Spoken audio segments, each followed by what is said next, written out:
ఇందిరమ్మ ఇండ్ల నిర్మాణంలో పంగ భిక్షపతి గుంటి రాకేష్ భారీ అవినీతికి పాల్పడ్డారు.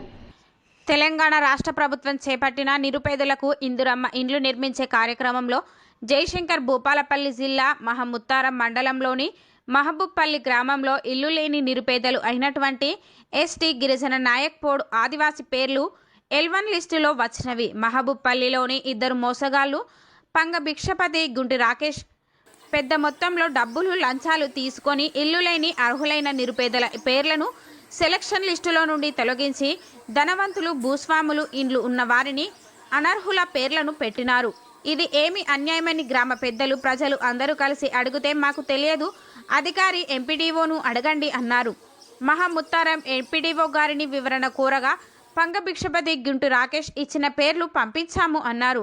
మీరు పంపిన లిస్టు తప్పని గ్రామస్తులు అంటున్నారు.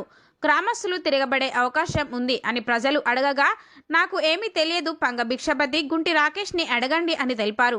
జయశంకర్ భూపాలపల్లి జిల్లా కలెక్టర్ వెంటనే స్పందించి అర్హులు ఎవరు అనర్హులు ఎవరో చూసి ఇందిరమ్మ ఇండ్లు ఇవ్వాలని మహబూబ్పల్లి ప్రజలు కోరుచున్నారు.